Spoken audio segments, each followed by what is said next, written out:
Good morning students. Next நம்ம பார்க்க வேண்டிய என்ன தான் த்ரெட்ஸ் ஆஃப் பயோடைவர்சிட்டி, உயிரிய பல்வகைக்கு ஏற்படக்கூடிய அச்சுறுத்தல் என்னென்னு பார்த்தோம்னா, even though India is one of the 17 identified mega diverse countries of the world, it faces a lot of threats of biodiversity. இந்த ஒரு மெகா பயோடைவர்சிட்டியில் ஒரு 17 கண்ட்ரீஸில் நம்மளும் ஒரு கண்ட்ரி. அதனால் நிறைய ஒரு த்ரெட்னிங்கை நம்ம வந்து ஃபேஸ் பண்ண வேண்டிய ஒரு சூழ்நிலையில் இருக்கும். பார்த்துட்டோம்னா first, apart from the natural causes, human activities both directly and indirectly are today main reason for the habitat loss and biodiversity lossன்னு சொல்லலாம். இயற்கையான அழிவு இல்லாமல் எக்ஸ்ட்ரா வந்துச்சுன்னா மனிதனோட அச்சுறுத்தல்னாலையும் மாதிரி அழிவுகள் ஏற்படுது. fragmentation and degradation due to the agricultural particle practice and extraction of the mining, fishing, logging, harvesting, இந்த மாதிரி ஈவெண்ட்னால கூட என்ன செய்யுது, பயோடைவர்சிட்டி லாஸ் ஆகிட்டே இருக்குது. அண்ட் டெவலப்மெண்ட் எடுத்துட்டோம்னா செட்டில்மெண்ட், இண்டஸ்ட்ரியல் அண்ட் அசோசியேட்டட் இன்ஃப்ராஸ்ட்ரக்சருக்காகவும் நம்ம பயோடைவர்சிட்டி கொஞ்சம் கொஞ்சமாக அதை நம்ம டெஸ்ட்ராய் பண்ணிகிட்டே இருக்கோம். Leads to habitat loss and fragmentation leads to formation of the isolated small and scattered populations as a endangered species. அதனால் பார்த்திங்கன்னா அங்கே இருக்கக்கூடிய உயிரினங்கள்லாம் செதறி ஓடி போய் அது என்டேஞ்சர்ட் ஸ்பீசிஸாக மாறிடுது, அழிஞ்சு போயிடுது. நம்ம வந்து இண்டஸ்ட்ரீஸ் பண்ணுறதுக்காகவும் அர்பன் டெவலப்மெண்ட்டுக்காகவும் என்ன பண்ணிடுறோம்னா நிறைய காடு இது மாதிரி இடங்கள்லாம் அழித்து ஆர்கானிக்ஸ் இல்லாமல் வந்து விரட்டி விட்டுறோம் இல்லையா, அது ஒரு த்ரெட்னிங் சொல்லலாம். சம் ஆஃப் த அதர் த்ரெட்ஸ்ன்றது இன்க்ளூட் பார்த்திங்கன்னா specialist diet and specialist habitat requirement, large size and small population size, limited geographical distribution and high economic and commercial value.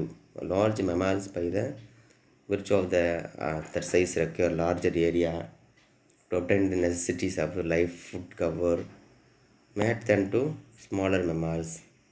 So individual home range of lion can be up to 100 square kilometer.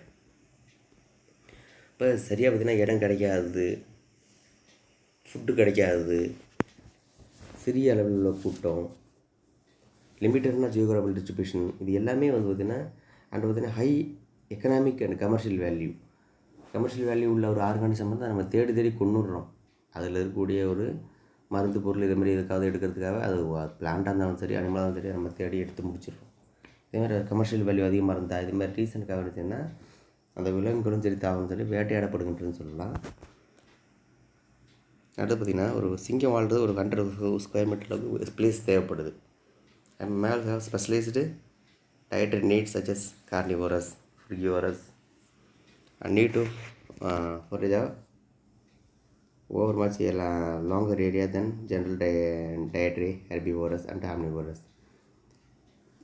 இந்த organism வந்து ஃபுட்டை search பண்ணுறதுக்கே ஒரு பெரிய லென்த்தியான area தேவைப்படுது.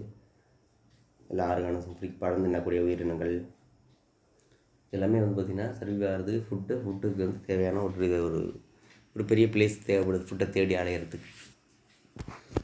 So mammals also have low reproductive output and then small rodent. Next பார்த்தோம்னா இந்த interference of the living components of the system can be from the example of the fruit bats of Guam சொல்கிறோம்ல, Kwame, south east Asia.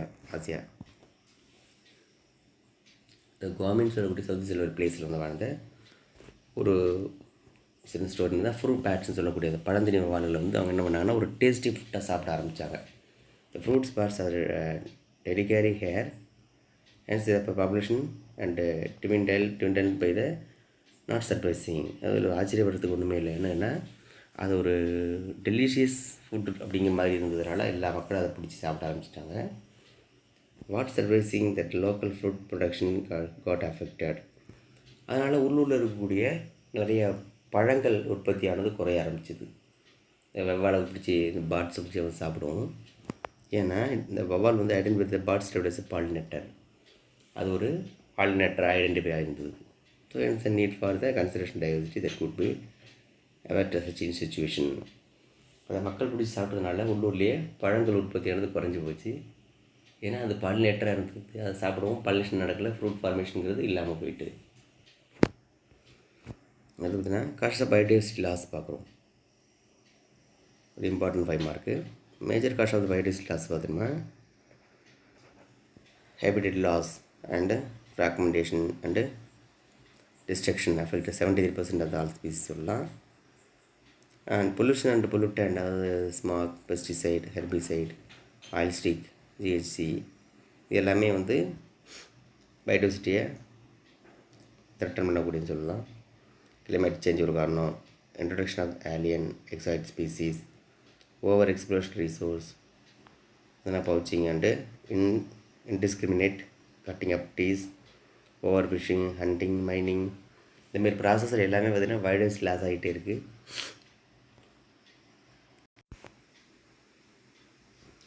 Next பார்த்தோம்னா intensive agriculture and aquaculture ப்ராக்டிஸ்னாலும் biodiversity loss ஆகிட்டுருக்கு. And hybridization between the native and non native place species, loss of native species சொல்லலாம். Natural disasters தான் tsunami, forest fire, earthquake, volcanic eruptions எல்லாரையும் நிறைய lot of organism அப்படியே கொத்தாக செத்து போய்டும். சுனாமிலாம் வந்ததுன்னா என்ன சொல்கிறதுன்னு இருக்குது, அவ்வளோதான். ஒன் பை ஒன்னாக பார்க்கலாங்க. அடுத்து industrialization, urbanization, infrastructure development, transport, road, shipping activity, communication towers, dam construction, unregulated tourism, and monoculture and common area of the specific threats எல்லாத்துக்குமே மூலமாக என்ன செய்யுதுன்னு பார்த்தோம்னா பயோடைவர்சிட்டி லாஸுங்கிறது ரொம்ப பெரிய அளவில் இருக்குது. அடுத்து கோஎக்சிடேஷன், இணை மரபற்று போதல், அது ஒரு காரணம். ஃபஸ்ட்டு பார்த்திங்கன்னா ஹேபிடேட் லாஸ் பார்க்குறோம். Development of human society is an inevitable. மனிதனோட வாழ்க்கை முன்னேற்றங்கிறது நம்ம வந்து தவிர்க்க முடியாது தான். ஆனால் natural habitat destroyed by the purpose of settlement, agriculture, mining, industries and construction of the highways. As a result பார்த்தீங்கன்னா species for force to adapt to changes of the environment or move to other places. இந்தமாதிரி process நம்ம என்ன பண்ணுறோம், ஒன்று industries வைக்கிறோம், இல்லை mining சுரங்கம் தோண்டுறோம், இல்லை அக்ரிகல்ச்சர் ப்ராசஸ் அல்லது ஹைவே எடுக்கிறோம். அப்போ வந்து என்பது அந்த பிளேஸில் உள்ள ஸ்பீசிஸ் எல்லாமே வந்து உங்களுக்கு நகர்ந்து போகிற ஒரு சூழ்நிலை இருக்குது. அதனால் அது அந்த ஸ்பீஸ் வந்து நாட் சர்வேன்னு சொல்லலாம், சர்வே ஆகாமல் போயிட்டுது, டெஸ்ட்ராய் ஆகுதுன்னு சொல்லலாம். இல்லைன்னா அது வந்து ஒரு என்டேஞ்சர்ட் ஸ்பீசிஸாக கன்வெர்ட் ஆகிடும். So species force to change the environment from out other place, அடுத்த இடத்துக்கு மூவ் ஆக வேண்டிய ஒரு கட்டாயத்துக்கு வந்துடுதுன்னு சொல்லலாம். And it not only become victim predation and starvation, disease and eventually die or result in human animal conflict சொல்லலாம். அது வந்து கொஞ்சம் கொஞ்சம் மூவ் ஆக செத்து போய்டும், அழிஞ்சு போய்டும். அடுத்து ஓவர் பாப்புலேஷன் எடுத்துட்டோம்னா over population, urbanization, industrialization and agriculture advancement require the additional land and water raw material every year. சரிங்களா, ஒவ்வொரு வருஷமும் இது மாதிரி அடிஷனல் நமக்கு தேவைப்பட்டுகிட்டே இருக்குது. ஏன்னா வந்து பாப்புலேஷன் இன்க்ரீஸ் ஆகிட்டு இருக்கு இல்லையா. This is made possible only through the fragmentation or destruction or natural ஹேபிட்னு சொல்லலாம். By filling wetland, ploughing grassland, cutting down the trees, forest and desilting the rivers and constructing the transport ways, caving the mountains, extracting the ore, changing of force of river and filling the seashore. இந்த event எல்லாமே பார்த்திங்கன்னா biodiversity loss ஆகிறதுக்கு ஒரு important reason சொல்லலாம். So most of the dramatic example the habitat loss எடுத்தோம்னா come from the tropical rain forest 14% and earth land surface covered by this tropical forest not more than 6% now. Next வந்து Amazon rain forest சொல்ல முடியாது, it is a vast area of harbouring of the million of species, that is called lung of the planet அப்படின்னு சொல்கிறோம். ரொம்ப important உண்மை இருக்குது. Lungs of the பிளான்ட்னு சொல்கிறது வந்து அமேசான் ரெயின் ஃபாரஸ்ட் தான். ஒரு திக்கஸ்ட் ஃபாரஸ்ட், நிறைய பிளான்ட் சர்வீவாக இருக்குது, பிளான்ட் அண்ட் அனிமல்ஸ், அதாவது பயோடைவர்சிட்டி ரிச்னஸ் ஏரியான்னு சொல்லலாம். Very place agriculture human settlement இப்போ வந்து பார்த்திங்கன்னா அவங்க இனிமேல் அழிஞ்சிக்கிட்டு இருக்குது. 90% New Zealand wetland have been destroyed and cleared for cultivating soya beans and raising grass for the beef cattle. இறைச்சி தரக்கூடிய கால்நடைகளுக்காக இது மாதிரி என்ன பண்ணுறாங்கன்னா அந்த காடு ஃபாரஸ்ட் ஏரியாவை வந்து கல்டிவேட்டிங் ஏரியாவாக, சோயாபீன் கல்டிவேட்டிங் ஏரியாவாக கன்வெர்ட் பண்ணிகிட்ருக்கான். Kodaikanal and Nilgiri hills of தமிழ்நாட்டில் பார்த்திங்கன்னா have been destroyed rapidly for human occupancy. மனிதன் வந்து அதை ஆக்குபை பண்ணிகிட்டே வர்றான். Loss of the habitat result annihilation of plant microorganism forcing out animals from their habitat. இதனால் அந்த ஆர்கானிசம் இந்த பிளேஸை விட்டு மூவ் ஆக வேண்டிய ஒரு சுச்சுவேஷனுக்கு வந்துடுது. வேறு இது ஸ்பேரோஸ், சிட்டுக்குருவிகள் எங்கே சென்றன அப்படிங்கிற தலைப்பில் நமக்கு ஒரு சின்ன கான்செப்ட் கொடுத்துருக்காங்க. நாங்கள் என்னென்னு பார்க்கலாம். Common Sparrow are going to எக்ஸின் பிகாஸ் மைண்ட்லெஸ் ஆஃப் அர்பனைசேஷன். இப்போ பொதுவாக பார்த்திங்கன்னா சிட்டுக்குருவிகள் வந்து கொஞ்சம் கொஞ்சமாக அழிஞ்சிட்ருக்கு. காரணம் நகரமயமாதல் தான் ஒரு காரணம். They are losing not just their natural habitat but also essential for human touch they need thrive upon. இயற்கை அழியதை விட மனிதனுடைய செயல்பாடுகளால் அழியிறது தான் அதிகமாக இருக்குது. The population of sparrow dwindling due to the use of lacking food, insecticide, and farming changing the lifestyle, matchbox style architecture resulting inadequate available food and shelter for the birds. இதெல்லாம் human activities தான். Packet உணவு, insecticides அடிக்கிறது, life style சேஞ்சஸ்னால பாக்ஸாக தீவட்டி box மாதிரி இருக்கக்கூடிய, match box மாதிரி இருக்கக்கூடிய அந்த கட்டடங்கள்னால இந்த பேர்ட்ஸுக்கு தேவையான ஃபுட்டும் ஷெல்டரும் இடமும் கிடைக்கல.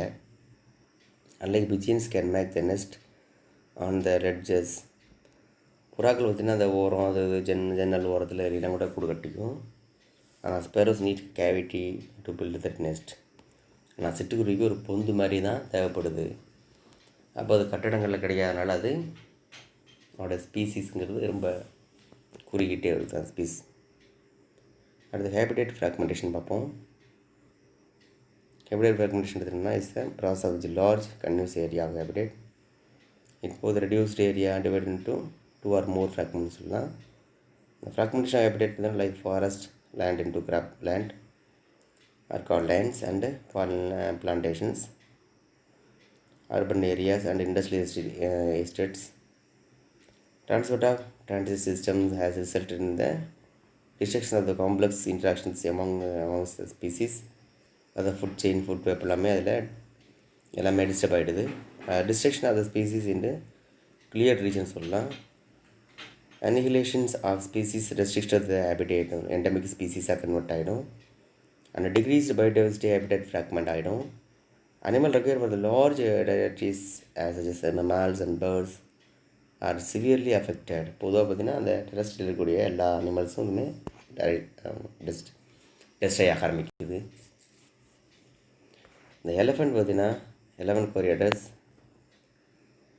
corridors of the migratory routes of highly vulnerable.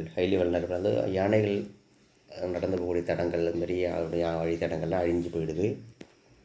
The dwindling of the many well-known birds, sparrows like எக்ஸாம்பிளுக்கு, animals and can be adapted to this. இது மாதிரி நிறைய சிட்டுக்குருவி இனங்கள்லாம் அழிஞ்சு போயிட்டுன்னு சொல்கிறான். நெக்ஸ்ட்டு ஓவர் எக்ஸ்ப்ளோரேஷன் பார்க்குறோம்.